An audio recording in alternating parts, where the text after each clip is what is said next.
Hi guys, I hope you're all well. So I'm sure by now you know I absolutely love D&D, and I especially love getting contacted by Kickstarters that deal with D&D.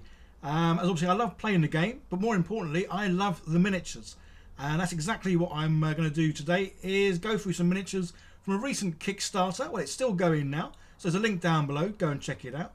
And the Kickstarter is Horrors of the Deep, and this is by Ertz Treehouse. And this is a D&D 5e compatible campaign. So this is their second one where they're producing all the miniatures required to play the game. And I absolutely love it when you get companies that make a campaign up and then produce the miniatures to go along with it. Because I say I'm a very visual person, and yeah, I do like playing with miniatures. So as you can see, scrolling up on the screen, yeah, a whole variety of sea themed, which isn't too surprising as this is called Horrors of the Deep, so that's exactly what you want to see, is some horrors deep down below. So yeah, I'm going to be printing out these bad boys, painting them up in the good old slap chop technique, but doing something a little bit different. Rather than just painting up these awesome looking miniatures, I'm going to make them into an undersea water diorama. Well, that's the plan. Stick around to the end to see just exactly what happens. And no surprises for guessing which printer I'm using to print out these awesome looking miniatures. Yeah, that's it, Miniature Hobby. Yeah, unfortunately there wasn't enough room to put the S and the T. But yeah, this is my Frozen Sonic Mighty 8K in my little nook and cranny area for it. And as you'll have seen in many of the videos, yeah, I chopped the lid in half just so so it would fit in this small space. So it just goes to show you don't need a lot of room to have a 3D printer, especially say a lot of the lids, they rather sort of pop off the top, or they're on hinges, but again they still need a lot of room above them. So if you don't have room above yours, like I clearly don't here because mine's on a shelf, yeah, just cut that sucker in half. It still works perfectly, and having handles on it is great, because the other thing I must admit, if you get a 3D printer, you will find the clear plastic lid soon gets very dirty. Yeah, so having handles, perfect job. And as always guys, yeah, links to everything I'm using down below. So there's a link down there for the Frozen printer as well as the resin I'm using. And talking about the resin, I'm normally using the 8K Frozen resin, as yeah, this does produce awesome looking miniatures, and I must admit you can tell the difference between 8K resin and just normal resin. The only downside to the 8K resin, for especially smaller miniatures, they can be a little bit brittle. So in this case I'm going for the tough ABS like resin, again by Frozen, just because this one is a bit stronger and tougher. And I say, when it comes to making small miniatures, yeah, you don't want bits breaking off. So filling up the resin vat with the ABS stuff, and then we can crack on printing. And anyone who's ever used a resin printer, yeah, you'll know just how easy this is. Yeah, you download the files, take them into slicing software, stick them on a USB, pop that into your printer, and then yeah, push a couple of buttons, and a few hours later, depending on how long the print takes, a few hours, 5 hours, you end up with loads of lovely looking miniatures. And I say, these are gorgeous looking sculpts, definitely lots of definition on them, which is always a bonus, especially with the old slap chop paint technique. You want miniatures, yeah, that have a lot of definition, as these are just going to look wonderful. So as I say, these obviously you'd print out and just use them sort of singly as they are in the campaign. But for me, yeah, I really fancied having a go at doing a resin diorama. I've tried resin dioramas a few times. The success rate, yeah, this is definitely a big learning curve when it comes to using the two-part epoxy resin. So the more you do it, the better you'll get. So for the base, yeah, as you can see, I'm using a big chunk of wood there, but I'm also going to use some of this resincrete in this little mould I've got, just to make some sort of rocky bases. So this stuff's great because it only takes 30 minutes to harden, although to be honest I was a bit impatient and I think I left mine about 15-20 minutes. So whilst it has come out really well, it is a bit brittle, but again it doesn't matter about that because I'm just going to use this as the bottom of my sea. So yeah, if bits break off, all the better, because then I can have small bits here and there. So this stuff pretty much is just like plaster of Paris. So I say it works really well, cures really quick. You can break bits up like I've done just to get smaller little areas, and then gluing it all down with good old Gorilla Glue. This stuff's awesome because obviously it bonds really well. It takes a little while to dry, but it does mean I can move things around. And then just to fill in all the little gaps, yeah, I'm going to use some fine sand with some good old PVA glue. And while I'm doing that, just want to say a big shout out and thank you to all my lovely patrons. I would say you know who you are, but you're going to see a list of all of them here. And you guys help support the channel, which means, yeah, so much to me, guys. So cheers for that. Again, you don't have to sort of pay any money to support this channel. Just by sharing it, liking, and leaving some comments down below. That all certainly helps and is very much appreciated. So there we go, good old PVA everywhere, and now some good old fine sand. So the PVA, obviously it will take quite a while to dry, but it is a lot cheaper and easier to use than the super glue. Plus sometimes with the super glue it can dry, well, a bit too quick, especially on wood, because obviously it soaks into the wood a bit too much. So yeah, PVA glue, say fine sand. This is just going to make, well, for a sandy base. I had considered putting the sand on afterwards because obviously, well, the sand has got a nice sand looking colour. Because I'm going to put the miniatures on here, yeah, that'd have been just too tricky to have put the sand on afterwards. So I purposely made some of the rocks go over the edge just because I want them to look like they're, well, right up to the edge. And then, yeah, a little bit of sand in. And that's everything I love about this resin-crete. Not only does it cure really quick, but yeah, once it has cured, it can be sanded, drilled in, sculpted, well, whatever you need to do with it, really. So there's the base, all nice and done. Now it's a case of working out where I'm going to have all these miniatures. I have got a rough idea. I knew I wanted the big fish in the centre. Then all the other objects or creatures, I kind of want them so they're facing outwards. So it doesn't matter which sort of angle or side you're looking at this diorama. Yeah, there's something kind of staring back. As I say, these little miniatures, yeah, love how they look. Really well sculpted. And yeah, these are certainly look awesome in a game of D&D. So again, guys, check out the link down below for the miniatures, and obviously go and look out for their previous Kickstarter where they've done the Horrors of the Deep, the actual campaign, as a full book. So yeah, plenty of adventures to be had in there. And then just to sort of seal everything in, using a bit of PVA watered down. I really do need one of those, well, sort of spray gun things. As using a syringe, yeah, as you can see, it's a bit pants. But never mind, we have to use what we've got. So yeah, guys, don't forget, I am only a small channel. I'm a guy sitting at a desk. So as much as I do have quite a lot of bits and pieces, yeah, I don't have everything. So sometimes you'll see me using stuff and you'll be like, well, why don't you use such and such? And the reason is I don't have such and such, so I use, well, what I have. So everything's sealed, but I'm going to go over it now, and obviously we're going to paint it. So I'm going to use a good old model primer that I've used so much now by the Colour Forge, matte black, because I love this stuff. And it does go on wood. It goes on all sorts, any kind of material you've got, it goes on perfectly.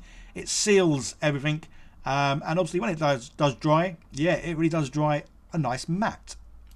So this is where I would normally be doing the dry brush in white, but there's going to be a lot of areas I can't get to. So I thought I'd go doing like a zenithal sort of white over the top, but rather than going from like one particular angle, I've literally gone from just basically straight up above, because obviously this is going to be in the sea. So I just thought the sunlight would come like obviously directly down from above. Yeah, so as you can see, I have started painting. Sometimes I do get carried away because I enjoy what I do, guys. I love this. This channel for me isn't purely about making money. This is about me having fun. So I started painting this diorama and then realised, oh yeah, I'm meant to be filming this. So as you can see, yeah, Mr. Krabby, I've kind of already started painting him. Just because I got carried away. I love painting, guys. It's crazy. And I say, if you go back 2 years on this channel, and I hardly painted any miniatures, or definitely miniature figures, and anything I would have painted in the past, generally my go-to look was making things look rusty, because I could do rust, because basically the messier it is, the better. But yeah, since doing the slap chop painting technique, which funny enough, I looked yesterday, and I think it's 20 months I did my first ever slap chop painting, and that was the Orc Kill Team, which came out, well, my mind was blown when I painted it, because it looked like something that, well, I hadn't painted. It just looked too good for me. It was just crazy. So anyway, I'll get back to this. Obviously you can see what paints I'm using. Yeah, it's a good old Green Stuff World dipping inks. Absolutely love them. But obviously on this little fishy here, I'm using the chrome paints. And these chrome paints, oh man, you don't really see it as well in this video or with my camera, but this stuff is so shiny, it's ridiculous. It's almost like painting a mirror. And I wanted this big fishy to, well, be reflective, so that's why I painted in the silver, but I will be going over him with, well, another colour. Not too sure what colour yet, because I'm basically making these colours up as I kind of go along. I'm trying to keep them relatively, well, sea themed, I guess. And that's why this little guy, I love how he looks. I'm not sure what his name is. I could possibly go and look it up. But I'm here talking, chatting away and waffling, so I'm not. But if you do know what he's called, yeah, leave a little comment down below. Love how he looks. Definitely, I love the little dangly thing in front of him. So presumably that would like light up to lure in some fish, and then it would be wolfing them down when they get too near. So yeah, say dipping inks, love this stuff, goes on really well, really pulls nicely in the nooks and crannies, and yeah, gives a lovely contrasting look. So the little big fishy in the middle, yeah, kind of going for a purple colour, because I want everything to have a bit of a different colour to each other. So I did a light purple on the tail and a deeper purple for the main sort of body. But again, sometimes I was really enjoying painting this so much that it was a struggle for me to remember to get the camera and film bits, because I was just, well, I get carried away sometimes, and I was just having so much fun. It's been a while since I've done this kind of a diorama, and I say I knew I was really enjoying the painting bit. I wasn't really looking forward to the two-part epoxy resin bit. And say I've only done a couple of videos using the stuff. Yeah, the success rate, say it's not been very good, but again, stick to the end of this, guys, and you'll see just how this comes out. But it's definitely one of those things where practice makes perfect. So the more you do something, the better it gets, hopefully. As you do learn, well, should do, you learn from your mistakes. As well as obviously watching loads of other people do stuff. And again, learn from their mistakes. So yeah, guys, I'm sure you are watching my videos, see what mistakes I make, and then hopefully you can get things right first time. But there we go. Anyway, so back to this. It's nearly done. So most of the creatures are painted. The sand is kind of painted. So it would have been nice, though, to have done the sand, well, as the original sand, because obviously it had a nice sort of variation in colours. But say, for me to try and put sand over the top of this, once everything was in place, yeah, I think things would have got a bit messy. So, yeah, sand went down first, and then obviously try to repaint the sand to look like paint. But yeah, it's not too bad. And there we go. It didn't take too long painting it. As I say, I really enjoyed painting this diorama. Sometimes it is a challenge painting things when they are already glued in place, but I'm really pleased with how it's all come out. I wanted to try and seal it all again. As I say, so I know with the resin, obviously it heats up when you put the two parts together. I didn't want any of the paint sort of coming away from, well, from the miniatures. So again, good old Colour Forge. Yeah, if you want any kind of primers or any of that kind of stuff, go check out. They have a full range of a whole variety of colours, which is just awesome. As well as the varnish like I've just used there to seal it all. So I'm using some 6mm plastic to, well, make the frame up for this. Again, this is something I've not really done a lot of. The few times I have used resin, I've used them rather in a mould or I've only put like a couple of sides onto something. So for this one, having 4 complete sides, yeah, even just doing this was a bit nerve-wracking, thinking, is the stuff going to spill out? So I'm using super glue to attach the perspex sort of sheets. That's the reason why I've gone for the big deep base, just so I had lots of area there to actually glue this stuff on. Typically I wouldn't have gone for a base this deep, but say, because I knew I wouldn't have sort of do a, well, this isn't a deep pour, but for me this is like the deepest pour of resin I've ever done. So that's why I've gone for, say, 6mm plastic, just so it is nice and thick, because when you do mix the two parts together, they do get very hot and can warp things. So yeah, at this point I was loving it, because obviously everything looked good, the sheets looked really good on the sides. Yeah, I was still nervous and apprehensive about the whole pour.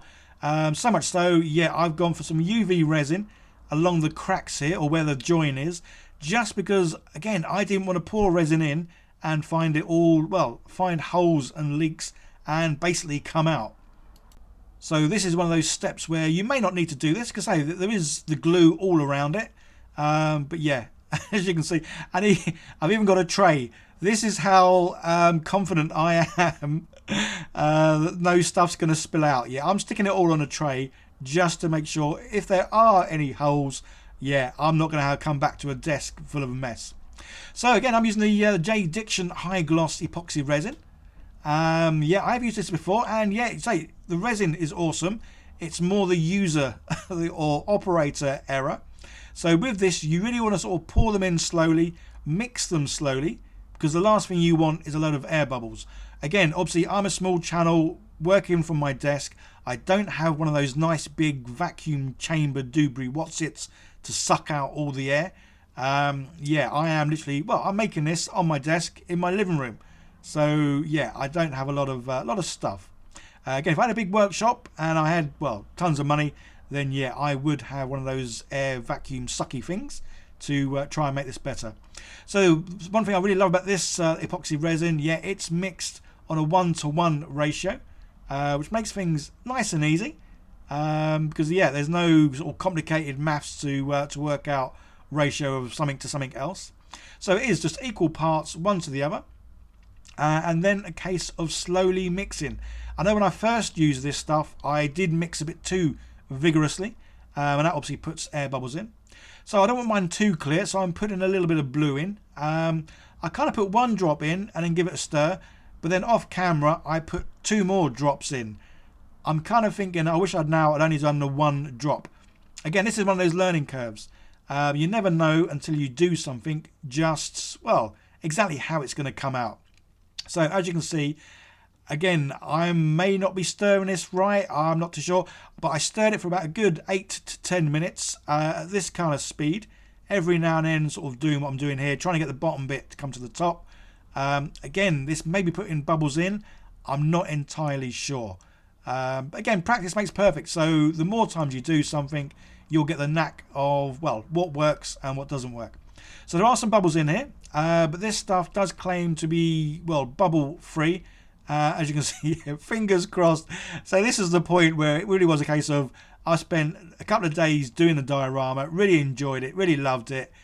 Is this going to be the bit that ruins it? Yeah, we'll find out in a minute. I say spoilers. I'm not too sure yet what thumbnail I've used, so you may well already see the what it looks like. I'm not sure. Yeah, I probably should work on thumbnails before I do the video. I know a lot of channels do. Yeah. Anyway, I'm waffling. Let's get back to this. So yeah, it is a case of you meant to try and slowly pour it in. Obviously, I'm using that big bit of wood. Yeah, I should have really used some sort of smaller stick or something, because that clearly wasn't working. It was getting in the way. Yeah, so I kind of persevered with it for a little bit, moving it around. But I say, yeah, you kind of need, I don't know, a lollipop stick or something. I'm not too sure. Again, I've only ever seen people do it, like pouring the resin onto a stick to fill the thing up. Again, all these things you're trying to do is to try and not put air bubbles in. But after a while, I got fed up with the board and then just started pouring it in from a nice height, because apparently the thinner the stream. Again, guys, by all means, if you want to correct anything I'm saying in the comments, please do so. But if you can, do it in a nice constructive criticism and not just a full-on blatant, oh, he's doing that wrong. I don't know why I did that voice. Anyway, so, oh, yeah, it goes. Again, I'm pouring in and I'm trying to keep everything crossed. So when I did mix it, I had to mix 3 lots because I didn't have a container big enough to mix this all in one go. Whether or not that is good or bad, I don't know. Again, when it comes to the resin pours, I am very new at this. So again, what I'm showing you here isn't a this is how you should do it. This is just a this is how I did it. Yeah. But again, I do want to do more of these. So whatever the outcome is, which you'll see very soon, yeah, I am definitely going to do some more of these pours. Whether they're going to be like deep pours like this or just half sort of the resin or half of a diorama. So one thing I had seen a lot of people do, and that is, yeah, put a flame on it, because this will help bring the bubbles up to the top and it will also make them pop. One thing you need to do though is not set fire to your diorama, which I kind of do in a little bit. You don't see it on the camera, which is a shame, because it would have been even funnier if you'd seen it on the camera. But yeah, one of these little fern thingies, it caught fire. And it was one of those things where I think I laughed more than I was upset, because this little thing was like a little candle flickering away. So yeah, obviously extinguished that. There is some debris in there, but I've kind of left it just because, well, this is the deep horror, well, horrors of the deep. Yeah, there's going to be debris and stuff floating around. That's my excuse, and I'm sticking to it. So as I say, yeah, I had to mix up 3 lots of this thing, and obviously I'm using a stick to mix it up with, so that's what I started using to help pour the resin in. Again, how much this helps, I really don't know. Yeah, I need to sort of do this a lot more. So this takes a good 24 hours to cure. So as it's curing, I thought I would go and put some stuff on the top to make some waves. So that's exactly what I'm doing. I'm using this Vallejo water texture stuff. Although personally, I think you could probably just use PVA glue, because this Vallejo stuff, yeah, it works really well. It looks great. It's not cheap. I'll say this thing I bought this ages ago when I wanted to make more sort of, well, water dioramas. It does last a long time, but again, you can probably get similar results from PVA glue, I'm sure. So as the bottom one was curing, it wasn't fully cured, but it was starting to cure. This is about sort of 8 hours later, so I thought I'd put this on, because again, this stuff takes ages to cure. So killing 2 birds, 1 stone, they can both cure at the same time. So an agonising wait for 24 hours to see what exactly had happened, and yeah, it's one of those cases where pleasantly surprised and pleased. Yes, it could have been better, but it could have been so much worse. I'll go through and explain the bits that are sort of wrong. The main one, again, it's operator error. There are some bubbles in there. But this bit, I love this bit. These popped off. I've seen so many people struggle getting their sides off, to the point of they crack off. They're getting hammers and chisels almost to get these things off. Whereas these came off an absolute dream. So if nothing else, this bit made me very happy. Just because they came off and I could probably reuse them. So as you can see, yeah, it's all cured really well. There are some bubbles in there. There's obviously a bit on the top that needs cleaning. So yeah, just get a scalpel, and then we can just sort of slice off these extra little furry bits. But again, I was lovely and pleasantly surprised on how this came out. It's not perfect by any means, but I say, I was almost expecting the worst. So when it wasn't as bad as I thought, yeah, I'm pleasantly surprised. So I masked up the resin just so I could repaint the base back to a nice sort of black. It's still a little bit wet, which is why there's a bit of differences in the colour. But yeah, so going through the bits where I've sort of made any errors. One of the main ones is obviously there's air bubbles inside. These are, well, there's a few items in here that I printed out that had, well, gaps in them. So really pleased how the top came out. But yeah, my little frogman there, or deep sea diver, he was hollow on the inside. So bubbles have escaped from him. There's a few other little areas, again, that had bubbles in them, or air in them. So it came out. So this is definitely something to be wary of. Anything that has, or anything that's hollow, yeah, you're better off 3D printing solid things. So the main sort of bubbles that I've got are here with this the crabby guy. He was completely hollow, and it didn't even occur to me that obviously there's air inside him. So when this stuff does heat up, it does sort of force any air out. So yeah, so anything I do next time, I'm going to make sure that I 3D print solid items. And the other problem is some of the leaves that are in here as well. There's like air trapped underneath bits of them. So again, I need to do something where I can make sure all the air is pushed out straight away. But other than that, yeah, so again, the resin has cleared really well. I did put a little bit too much of that blue stuff in, so it would have been nicer to have stuck with the 1 drop of blue rather than the 3, as it would have been a lot clearer and you would have seen the fish in the centre. But again, on the whole, for me, I am very pleased with how this has come out. So the fact that I could pull those sides off really easy was just awesome. I love the texture on the top.